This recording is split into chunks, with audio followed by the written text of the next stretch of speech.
Hello and welcome to Leo Say's Pantheon. Today I'm in conversation with Tom Watson, who up until 2 days ago was an acting Member of Parliament for the British Labour Party.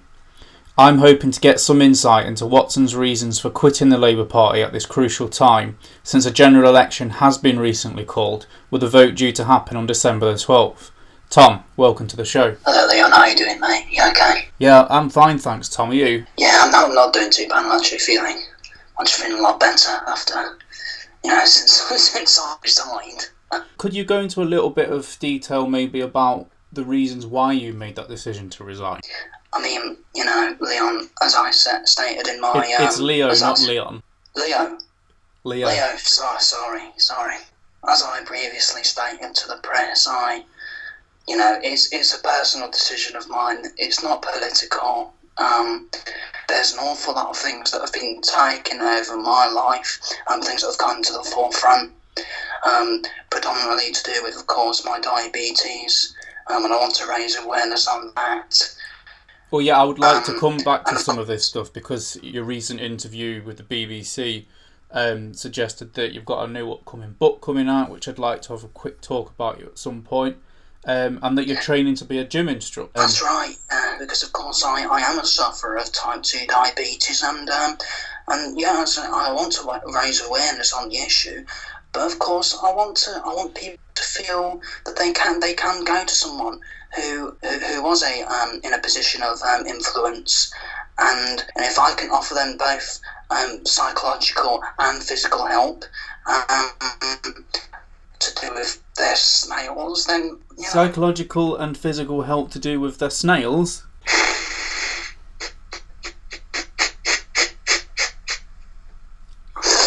Did I catch that right, Tom? Did you say snails? Yeah, that's what I said. Could you just clarify what you meant by snails?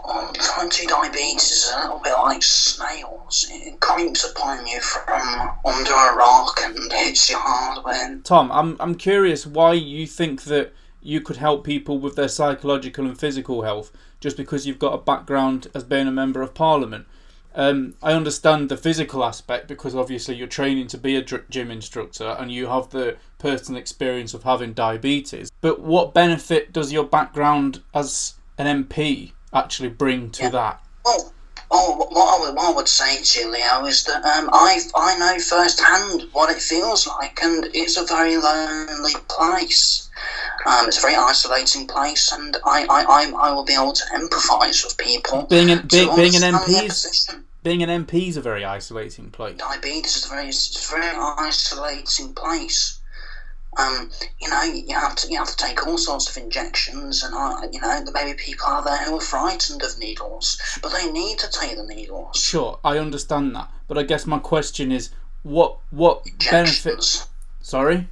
Injection. I guess my question is, Tom, what benefit does your background as an MP have on your career going forward as a diabetes specialist? I mean, my position as a Member of Parliament doesn't really come into play with the, I suppose what the subtext of what I'm saying is that, I have been a mouthpiece for the Labour Party, and within the British sort of political establishment for some time, coming up to 20 years, and I have the experience in public speaking, and I'm able to speak out on these issues where other people feel like they can't. I completely understand that having difficulties of issues like diabetes, you may feel a little bit defeatist, and that's completely understandable. But why I'm here is I'm proposing that I can offer a solution, a more radical solution to how we can tackle the issue of diabetes, more like a jaguar, less so like a snail. Sure, Tom, I think that, your background as a politician then will aid you in terms of having a voice and being able to speak to people and get down to their level in terms of the empathising as you describe. But I guess that, you mentioned that you've been an MP for a long time. In fact, you joined the Labour Party in 1982.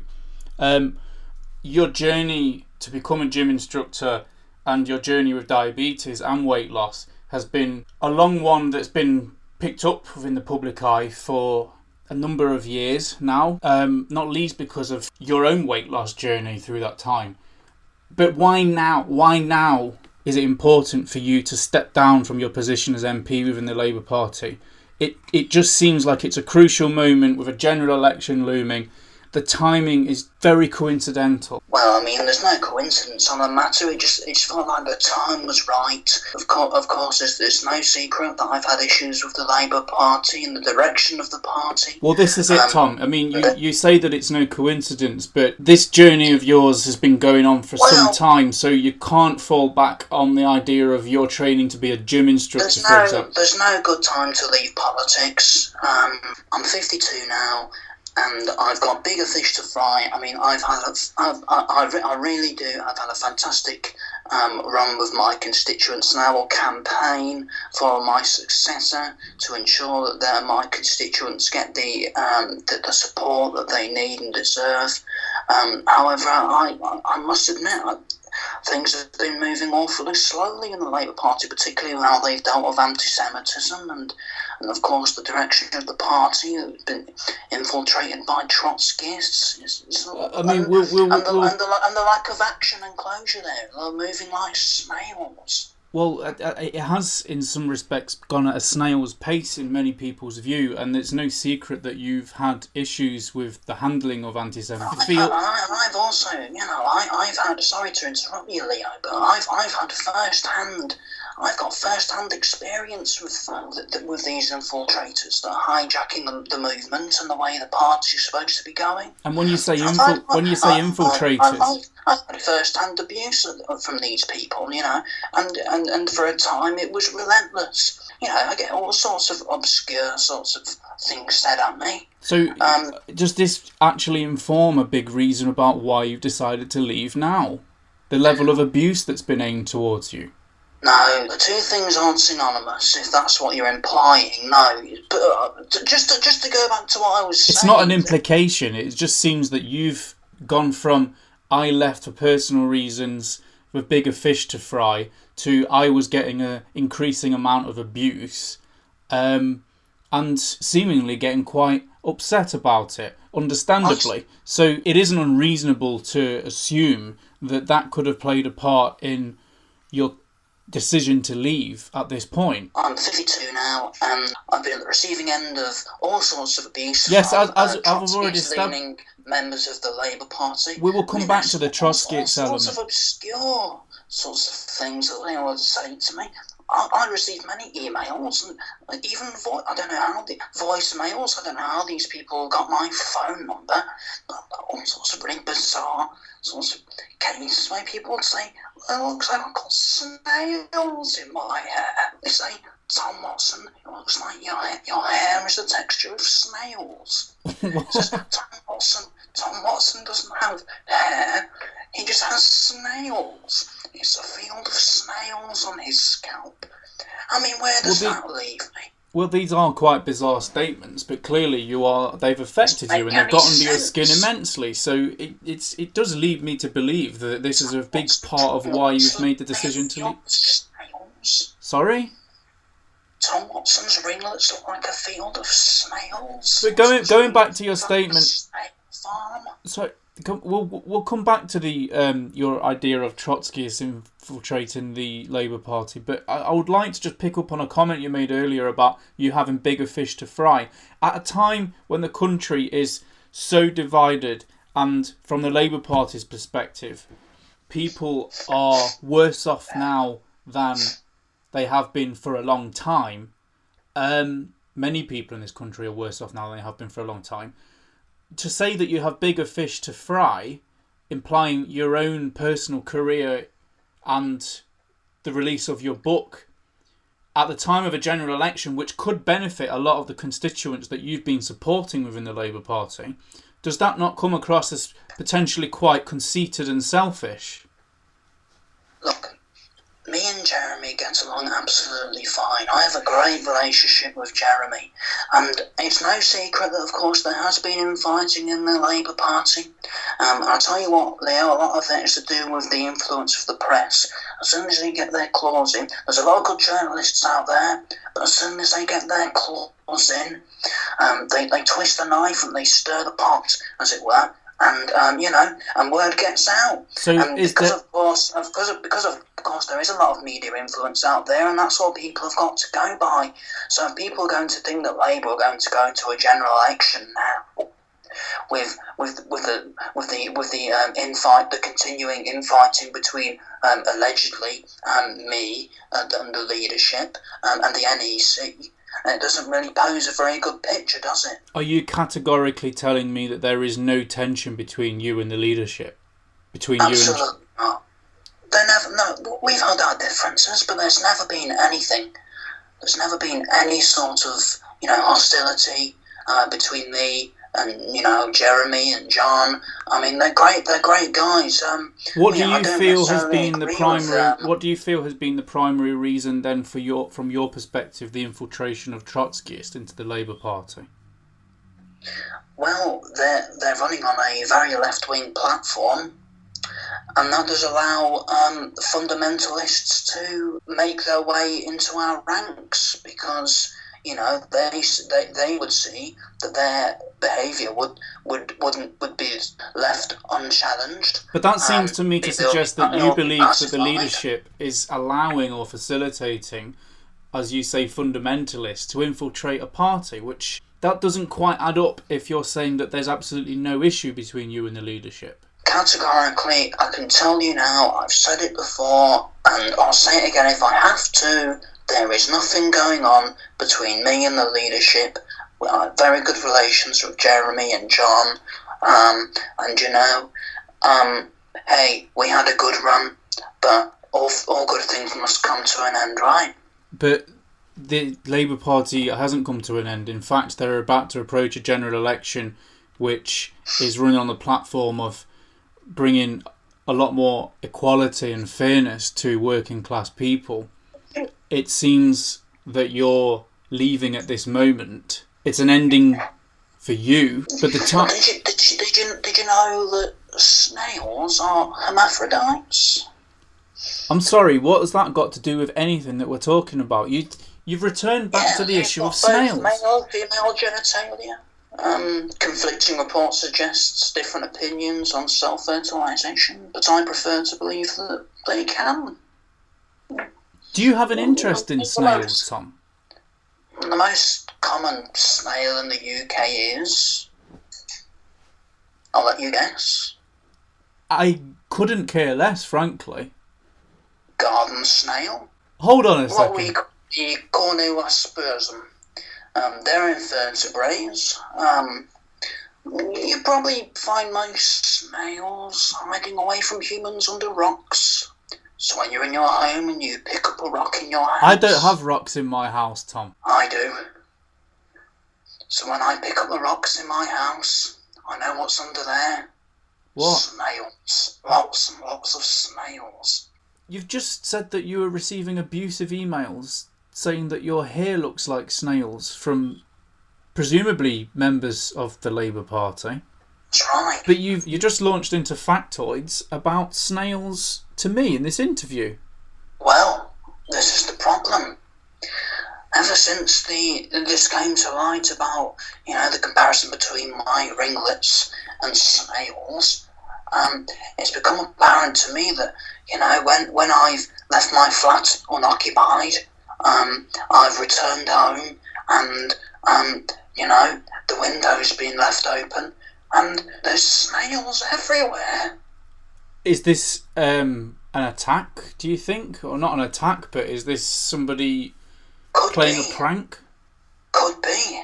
It certainly concerns me. I mean, I've had to do a lot of reading up about snails because I initially thought, well, I'll give them the benefit of the doubt. Maybe this wasn't some sort of attack on my living space.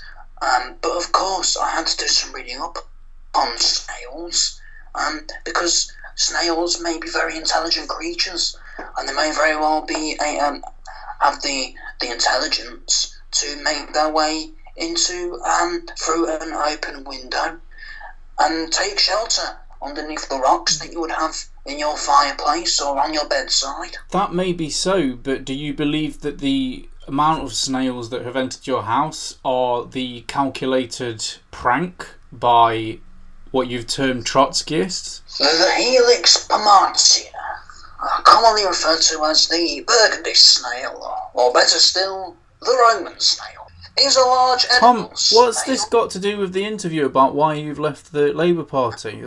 This is important. Now listen. So this, the Burgundy snail, so happens to be my personal favourite. These are very highly regarded, and you'll probably find these served in restaurants all over France. It is a delicacy that is called escargot. I would strongly urge anyone to indulge in this form of snail, though sadly this will be made less accessible following my departure from the European Union. It does seem to me that you have a very strong interest in snails, and the fact that you've... People vote for the snails, I say. Sorry? People, we need to advocate for a people's vote for the snails, so people can indulge in the Helix pomatia in France. Could very well be. Tom, I would like to come back to the interview, and why don't we move on to your book that's coming out later this... Is it in 2020 that it's due to be released? Yes, it will be. Tell us a bit about the book. That's right, Downsizing. It'll be out in January next year. Yeah, I mean, the book basically fundamentally outlines... when I turned 50, I weighed 50 tons, and it's basically my 2-year journey from when I lost all that weight up to where I am now. So, it could be categorised as a self-help book. I'm sure someone's going to find some use for it. But it's a hard book. And I suppose that now that you're leaving politics, you are trying to continue to help people, but in a very different way. Yeah, that's absolutely right. And it's published by the Blair Partnership, so it should be, it should reach a lot of people. So I'll be very pleased about that. I do what I can, but I just think that my time in the Labour Party as an MP has sadly come to an end. I suppose that many people might disagree that you're doing everything you can, and feel that you're abandoning ship at a crucial time that could help a lot of people, including many of your constituents, at a time of very increasing need. It's a very cynical way of looking at it. I'm sure a lot of my constituents would support my move in publishing the book. I'm sure there's a lot of my constituents who are, type 2 diabetes, but hey, I say to the doomsters and the doubters, don't let the bastards get you down, and ensure that you don't go at the pace of a snail, much like in the way that the Labour Party has handled the anti-Semitism crisis. Well, then we've returned back to... still got a long way to go, by the way. We've returned back to your issues, 1, about anti-Semitism, and 2, about snails again. Yeah. Do you feel that anti-Semitism is a significant problem in the Labour Party as it currently stands? Well, I've been a very outspoken figure against it for many years. Of course, it's a cancer in society, it needs to be stamped out of existence. But I don't think that it's more complicated than that. Most people would disagree with you that any form of prejudice or racism needs to be stamped out of politics. But you have just... We can't trivialise the reality of the situation. And the Labour Party has a fundamental problem with anti-Semitism. You're absolutely right. That if that's the case, this needs to be investigated. Ensure that any political party doesn't have any prejudiced elements within it. This issue came about when Jeremy took over as leader. So there are issues with you and the leadership. I'm not implying that Jeremy is in any way anti-Semitic or he's a supporter of any sort of regimes that may be anti-Jewish or anti-Israel. However, it does beg the question that he inspires and, as we previously said, facilitates a belief in some that there are fundamentalist left-wing socialists. Some believe in very anti-Semitic tropes. And clearly, Tom, you feel very strongly about this, but it's interesting that you insist that there's no issue between you and the leadership. Absolutely not. I get on very well with Jeremy. But that doesn't fit in with what you've just said. Well, it's the truth, so... How do you feel that the Labour Party should then handle any issues to do with anti-Semitism within its ranks? I think we need to put up a new system, and what it will say is that how left-wing you are, or how left you sway will dictate how left-wing you are. So if you rank as 10, for example, then it can be assumed that you're an anti-Semite. I mean, that sounds incredibly unfair that you're talking about the spectrum of left-wing politics and you've just used the word dictate to describe that this measurement would exclude people's... Now, you're putting words in my mouth now. You did say the word dictate. Dictate is a word which has many uses. It doesn't really, Tom. Dictate means to dictate. Dictate? No. That is unfair. That is poor journalism. What did you mean by the word dictate then? Dictate. To ensure that an issue is handled with the correct procedure and no one is harmed in the making. From the top of my head, we all know what dictate means, don't we? Well, if it's got various meanings, then apparently not. It means to say or read aloud, okay?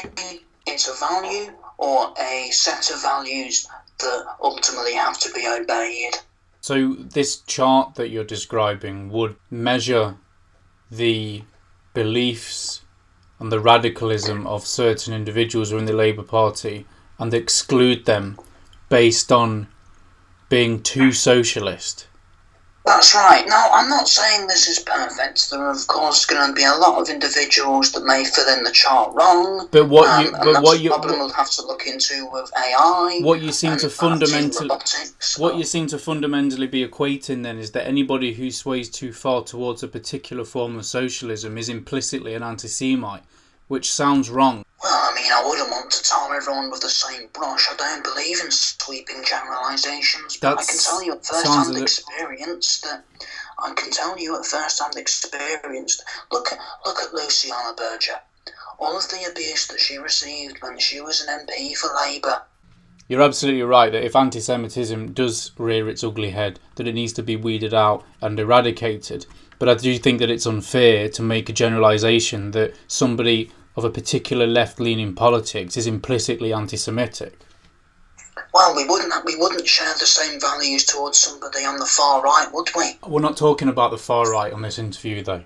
Fundamentally, well, it takes two to tango. No, the far right and far left politics are quite different. There is absolutely no place in society for radical, fundamentalist, dogmatic politics. It doesn't get anything done. It's reactionary, and it's all based off emotion.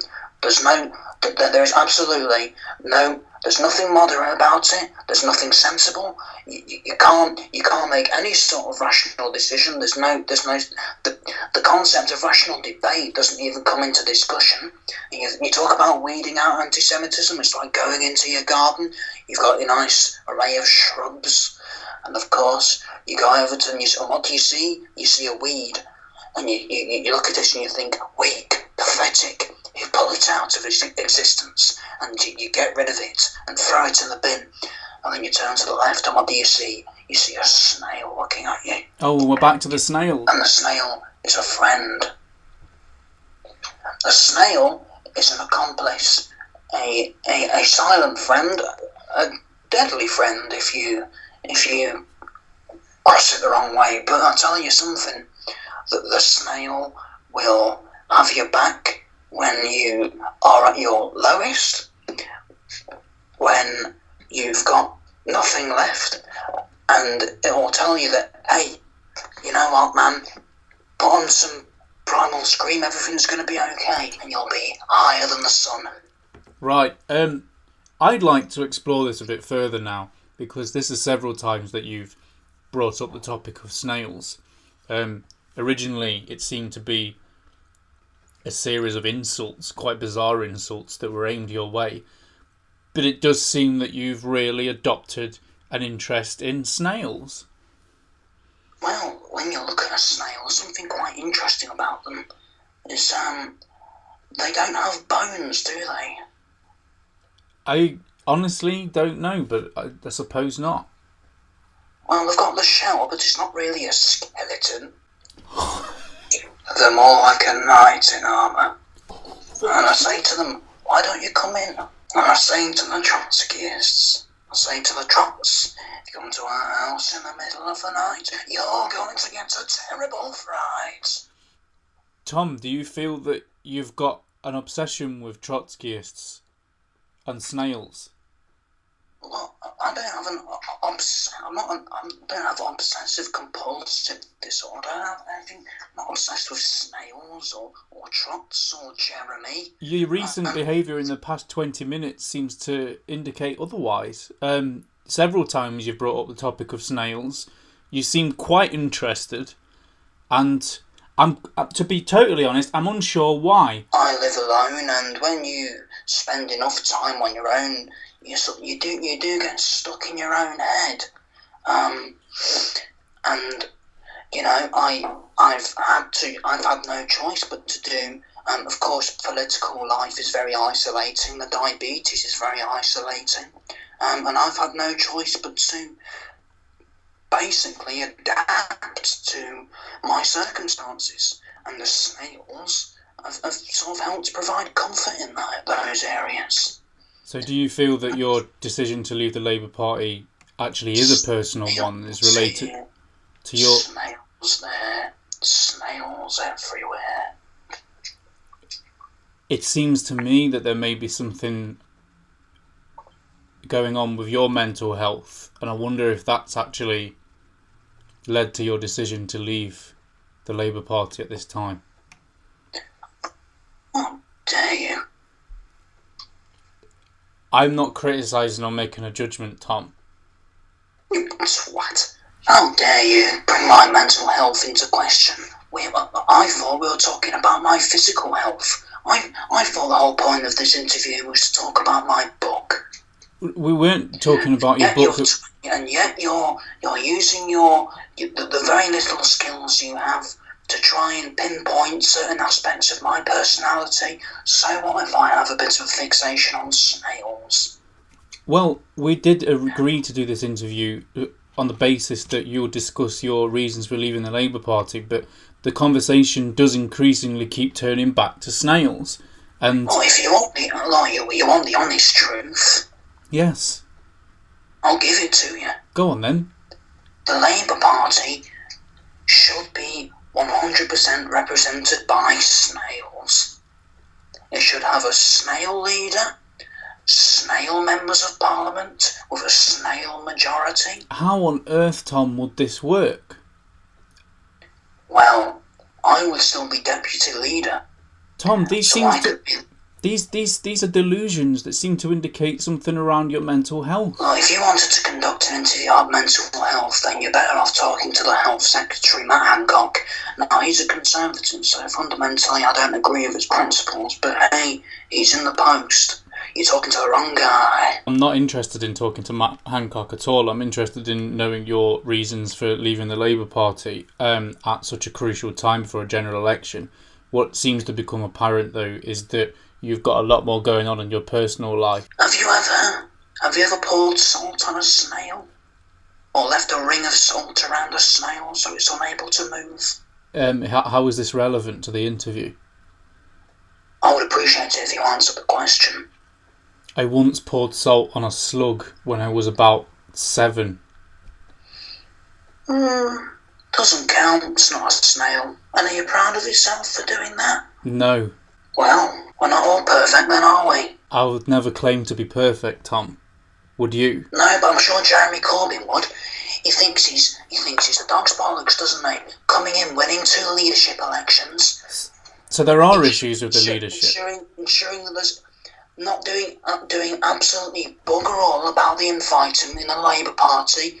Making sure that members of Momentum are on the NEC is disgusting. They may as well rename the party Momentum. There is no place for people like me, moderates in the centre ground of politics. There is no place for people like me in the Labour Party. The Labour Party was founded on a traditional broad church, with traditional broad church values, on the centre ground, where we're able to negotiate our views, and yet it has been hijacked by the far left. Tom, you've chosen to lead. Chris Leslie put it best when he said that the Labour Party has been hijacked by the machine politics of the hard left.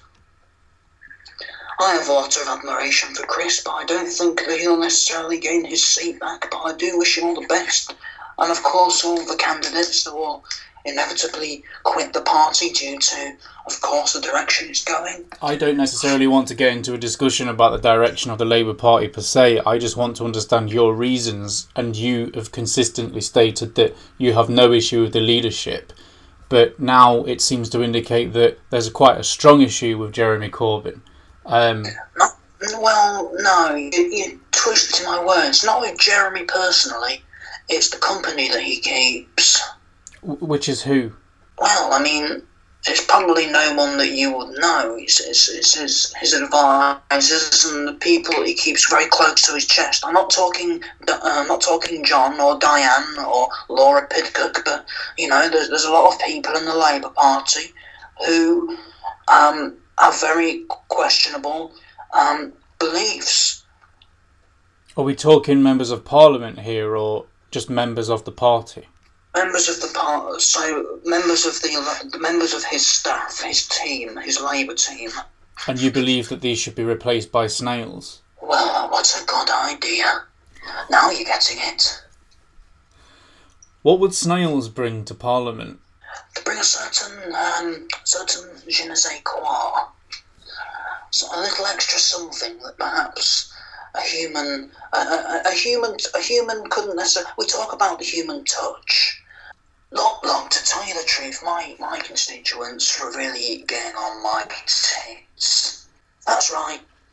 They were getting on my tits, and they wouldn't stop banging on about the sports centre, the sports centre closures on the Tuesdays, and the closures on the High Street in West Brom, and their rent increases. And I would just prefer, really, if I'm being honest, if they were all snails.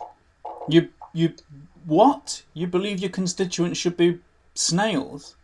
If they were all snails, this would be much easier. For who? Imagine a constituency. Tom, no people, just full of snails. Tom. Imagine, in fact, picture this. Picture the whole country where it's just snails. I don't want to picture a country. Wouldn't that be absolutely perfect? No, it wouldn't be perfect at all. You were a member of Parliament representing your constituents, and all the time you were fantasising about replacing them with snails.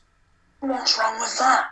What's right with it? Well, it's clear I've got a fixation on snails. Yes. So, naturally, now, not to trivialise what I'm saying, I think it's an important fixation. Some fixations are important, okay?